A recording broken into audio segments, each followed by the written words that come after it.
Hello, we invite you to join us on our treaty walk located on Wascana Lake, behind the University of Regina. We would like to acknowledge that the lake is situated on Treaty 4 territory. This encompasses the traditional land of the Nihiawik, Ashni Bay, Dakota, Nakota, Lakota, and the homeland of the Midas Nation. We recognize and acknowledge that this land is not our own and we are visitors. We are grateful for the privilege to be future science educators on Treaty 4 territory, and we will use our position to work towards truth and reconciliation by working to decolonize our classrooms and ensure that Indigenous perspectives and ways of knowing are a respected and regular part of our science classes.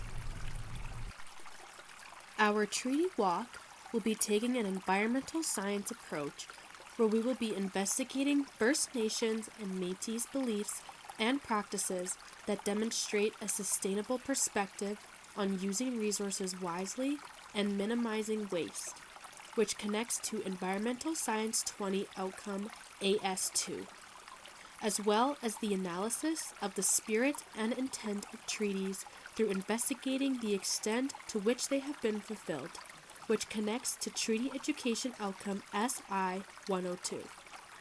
Indigenous peoples' sense of place situate us as an inseparable part of an expansive system of interdependent relations covering the land and animals, past and future generations, as well as other people and communities. In other words, by observing the living earth, we can gain a greater sense of responsibility and accountability in relation to humans and all other living beings. Throughout history, different groups have used different methods to record their histories and major events according to their resources and their environment.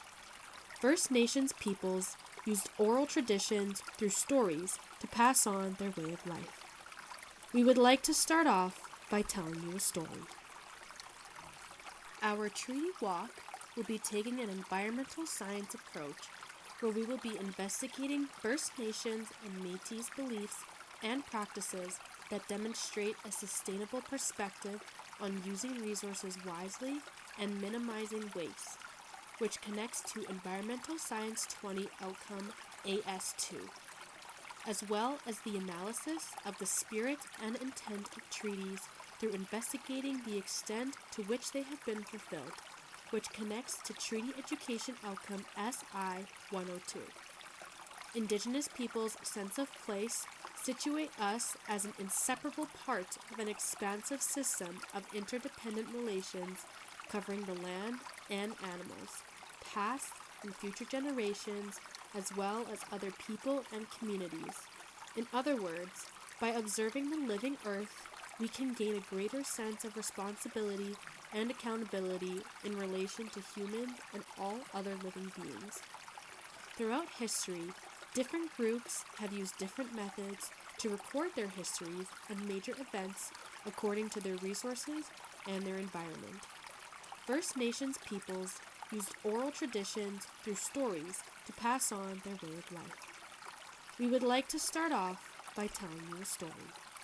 In the Ojibwe and Anishinaabe creation story, the original people once lived together in peace and harmony. However, the world was flooded by Kitchi Manitou to cleanse it after violence broke out and they started fighting. Nanabojo and a few animals survived on a log and searched for land, but none could be found. Many animals tried to dive to the bottom of the floodwaters to gather parts of the earth and rebuild the world, but all were unsuccessful, until the small muskrat succeeded, sacrificing his life to bring back a tiny bit of soil. The turtle offered his back to hold the earth, and with the help of the four winds and the Creator, the land grew into Turtle Island, now known as North America. This story honors the humility of the muskrat and the strength of the turtle, reminding people of the importance of cooperation, sacrifice, and the respect for all living beings. We tell this story as a reminder of Wetaskiwin living together on the land in harmony. The flood was necessary to cleanse the world of the disharmony that had arose.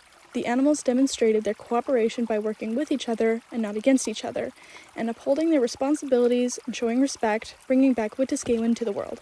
We wanted to highlight the importance of water and the great symbolism it holds in terms of our treaty relationships. Water in this story signifies both cleansing and creation. It was used to purify the earth of conflict and bitterness, but it also became the vast living space from which new life and new agreements could arise. Water symbolizes transformation, trust, and responsibility. Much like the spirit of treaties, they require ongoing care, openness, and a willingness to come together even in challenging times. Just as all the animals had to rely on one another to build a new earth, we must contribute our strengths and respect each other's gifts to sustain a just and living partnerships within our treaty responsibilities. Indigenous teachings often emphasize the importance of respecting water. It generously gives, nourishes, and restores, never expecting anything in return. Therefore, we must recognize that it is not just for taking, but we should honor the gift that it is through care, protection, and gratitude towards it. We ask that at this time you pause the video and briefly reflect on what the symbolism of water means to you. Perhaps that can be viewing it as life-giving or sacred, or maybe there are areas within yourself that need cleansing. When you are finished, please continue along with our walk. The virtue of respect is highly regarded because First Nations peoples realize that life is precious and that all creation must be shown high regard and treated with reverence. The Creator provided creation as a means of enjoyment and sustenance, and created humans to be companions to each other. Societal stability and environmental well-being depend on positive relationships and mutual respect. Indigenous communities have long protected and honored water as sacred, recognizing it as vital to life and survival. Despite their leadership in water preservation, many Indigenous peoples in Canada still face unjust conditions, including long-standing boil water advisories in over 100 communities. Respecting Indigenous knowledge and treaty responsibilities is key to guaranteeing that life is cared for and protected for future generations. While Wichitoan, the Cree teaching of reciprocity can be demonstrated on this treaty walk by showing care and respect for the water that gives all life. By listening to the stories and acknowledging the water struggles faced by many Indigenous communities, students can reflect on their privilege of water access as well as their role in protecting water as a sacred responsibility and treaty right.